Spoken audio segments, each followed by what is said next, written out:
جب باتیں لوگوں کے گھروں سے ان کے بچے بیوی ماں بہن بہو بیٹی اٹھانے پہ آ جاتی ہے اس ملک میں کچھ بھی ہو سکتا ہے. اس طرح کی ترمیمیں پاس کرانے کا تو مجھے مقصد ہی سمجھ نہیں آتا کہ کس مقصد کے تحت ہوتی ہیں پاس. علی امین صاحب اس لیے بیک فوٹ پہ گئے کیونکہ وہ نہیں چاہتے تھے کہ خون خرابہ ہو. تو جب یہ لوگ صرف بدماشی کر رہے ہیں, دیکھیں جب یہ حد تک جا سکتے ہیں کہ کسی کے گھر میں ان کی عورت نہ چھوڑیں, کسی کی ماں بہن بیٹی نہ چھوڑیں, تو پھر مجھے نہیں لگتا ان لوگوں کو لحاظ مفاہمت دکھانے کی ضرورت ہے. لوگوں نے ووٹ دیا تھا کیونکہ ان کو خان بائٹ چاہیے تھا, اور یہ چیز آپ کو سمجھنی پڑے گی کہ عدالتوں میں جو اس وقت چل رہا ہے وہ انصاف نہیں ہے. ہماری تو کوئی بساط نہیں ہے, اس کے باوجود ہم اپنی حد سے زیادہ کوشش کر کے مارے کھا رہے ہیں. آپ کہتے ہیں خان کے علاوہ ہم کسی کو نہیں مانتے, ہم کسی قیادت کو نہیں مانتے, ہمیں صرف خان چاہیے, کیونکہ خان کسی ایک بندے کے لیے محنت نہیں کر رہا, وہ اس ملک کے لیے کر رہا ہے, پوری عوام کے لیے کر رہا ہے, آپ سب کے لیے کر رہا ہے. تو لوگوں کی طرف دیکھنا بند کریں اور باہر نکلیں.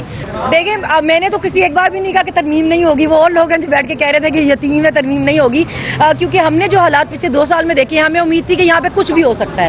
جب باتیں لوگوں کے گھروں سے ان کے بچے بیوی ماں بہن بہو بیٹی اٹھانے پہ آ جاتی ہے اس ملک میں کچھ بھی ہو سکتا ہے. ترمیم جو رات کے اندھیروں میں پاس ہونی تھی, اگر وہ جائز ہوتی, عوام کے حق میں ہوتی, عوام کے فیور میں ہوتی, تو اس طرح آدھی رات میں نہ ہوتی. آپ ساری پارٹیز کو بٹھاتے, سب سے پوچھتے, مشورہ کرتے اور پھر پاس کرتے. اس طرح کی ترمیمیں پاس کرانے کا تو مجھے مقصد ہی سمجھ نہیں آتا کہ کس مقصد کے تحت ہوتی ہیں پاس. دیکھیے یہ تو قیادت کو پتا ہوگا, میں تو لیڈرشپ میں سے نہیں ہوں, نہ فیصلہ لینے والوں میں سے, نہ فیصلہ سازوں میں سے ہوں, نہ ان میں سے ہوں. ہم تو سپورٹر ووٹر ورکر ہیں صرف. تو اس بارے میں مجھے نہیں پتا, لیکن مجھے اصولاً یہ لگتا ہے کہ ابھی یہ ہونا چاہیے کہ جو انہوں نے کرنا تھا وہ تو کر لیا, مفاہمت کا تو کوئی فائدہ نہیں ہوا. دیکھیں بار بار مفاہمت کی کوشش ہوتی رہی اس لیے کہ نقصان زیادہ نہ ہو.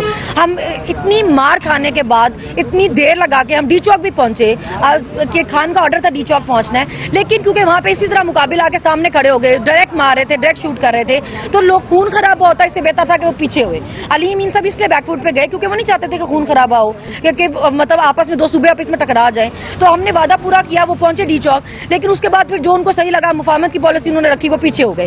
مگر مجھے نہیں لگتا اس کو کوئی فائدہ ہو رہا ہے, کیونکہ یہ وہ لوگ ہیں جن کو مفاہمت نہیں سمجھ آ رہی, جن کو تمیز کی زبان نہیں سمجھ آ رہی. تو جب یہ لوگ صرف بدماشی کر رہے ہیں, دیکھیں جب یہ حد تک جا سکتے ہیں کہ کسی کے گھر میں ان کی عورت نہ چھوڑیں, کسی کی ماں بہن بیٹی نہ چھوڑیں, تو پھر مجھے نہیں لگتا ان لوگوں کو لحاظ مفاہمت دکھانے کی ضرورت ہے. دیکھیں مسئلہ سارا یہ ہے احتجاج میں کہ احتجاج کی امید صرف 2-4 لوگوں سے رکھی جا رہی ہے. 2-4 لوگ احتجاج نہیں کر سکتے. احتجاج کے لیے آپ کو سمجھنا پڑے گا کہ یہ کسی ایک کی ذمہ داری نہیں ہے. علی امین بھی اگر ہے تو وہ ایک صوبہ ہے جس کے اگینسٹ باقی سارے صوبے ہیں, جس کے اگینسٹ وفاق ہے, جس کے اگینسٹ سارے ادارے ہیں. تو عوام کی سپورٹ اگر اس کے ساتھ نہیں ہوگی تو وہ کہاں اکیلا احتجاج کر لے گا نا. دیکھیں یہ جو آپ کے باوسوق ذرائع ہیں ان کے بارے میں تو میں نہیں کہہ سکتی کہ کون سے ذرائع ہیں یہ, لیکن اگر وہ یہ کہہ رہے ہیں کہ جی دیکھیں لوگوں کی امید بھی یہی ہے نا, انہوں نے لوگوں کو ووٹ اس لیے نہیں دیے تھے کہ آپ کس پارلیمنٹ میں جا کے بیٹھے ہوئے ہیں, آپ کون سی سیٹ پہ بیٹھے ہیں, آپ کون سا عہدہ انجوائے کر رہے ہیں. لوگوں نے ووٹ دیا تھا کیونکہ ان کو خان بائٹ چاہیے تھا.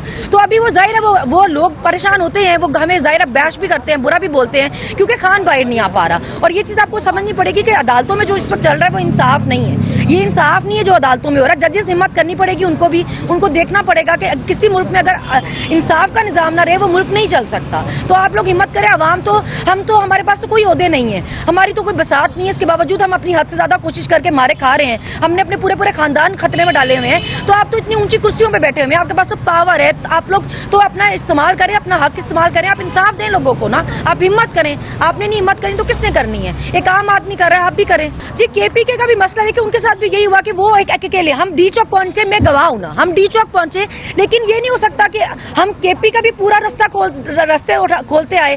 مطلب مجھے پتا ہے ایک جگہ پہ ہمیں 16 گھنٹے لگے وہ چیزیں ہٹانے میں. آگے اسلام آباد گئے تو اسلام آباد کے لوگ بھی یہی ایکسپیکٹ کر رہے ہوں کہ KP والے ہی آ کے سارے راستے کھولیں گے تو پھر ہم آئیں گے. لاہور جائیں تو لاہور والے ایکسپیکٹ کر رہے ہوں کہ KP والے آئیں گے تو سارے راستے کھولیں گے. آپ سب کو اپنے حصے کا کام کرنا ہے, آپ سب کو نکلنا ہے. کسی ایک بندے سے امید نہ رکھیں, وہ غلط ہو سکتا ہے, اس میں کمیاں ہو سکتی ہیں, مگر آپ بہادری دکھائیں نا. آپ نکلے, آپ اس کو بولیں کہ تم نکلو, ہم نکلیں گے. جب نکلتے تو وہاں کوئی ہوتا ہی نہیں ہے. یہ پرابلم ہے نا. دیکھیں اب یہ بھی دیکھیں, اس میں بھی آپ ڈبل آپ اس میں اب بھی آپ کسی کو مانتے ہی نہیں ہے کہ ہم قیادت کو مانتے ہیں. آپ کہتے ہیں خان کے علاوہ ہم کسی کو نہیں مانتے, ہم کسی قیادت کو نہیں مانتے, ہمیں صرف خان چاہیے. جب باہر نکلنے کی باری آتی ہے کہتے ہیں قیادت کہاں ہے, یہ لیڈر کہاں ہے, وہ لیڈر کہاں ہے, یہ کہاں ہے. بھائی آپ کہاں ہیں؟ سب سے پہلے تو یہ بتائیں سوال پوچھنے والے کہ آپ کہاں تھے. آپ ہمیں پوچھیں ہماری تصویریں کہاں, آپ مجھے بتائیں آپ کی تصویریں کہاں ہیں. آپ کتنا نکلے تھے, آپ نے کتنی مار کھائی, آپ کا باپ کتنی بار اریسٹ ہوا, آپ کی بہن کتنی وانٹیڈ ہے, آپ کا شوہر کتنی دیر جیل میں رہا, آپ خود کتنی بار جیل میں رہے. ہم سے سوال کرنے کے بجائے ہمت کریں, گھروں سے نکلیں, کسی ایک سے امید نہ رکھیں. میں بار بار یہ کہہ رہی ہوں, ہم سب کا فرض ہے, ہمارا بھی ہے, سب کا ہے. کیونکہ خان کسی ایک بندے کے لیے محنت نہیں کر رہا, وہ اس ملک کے لیے کر رہا ہے, پوری عوام کے لیے کر رہا ہے, آپ سب کے لیے کر رہا ہے. تو لوگوں کی طرف دیکھنا بند کریں اور باہر نکلیں. جب آپ لیڈرشپ کو مانتے ہی نہیں ہیں, کوئی بات ہوتی ہے آپ کہتے ہیں جی ہم ان کو مانتے ہی نہیں ہیں, تو پھر جس کو مانتے ہیں اس کے لیے گھروں سے نکلنے کی ہمت کرو نا. اپنے خاندان بھی ڈالو نا ذرا خطرے میں, نکلو باہر.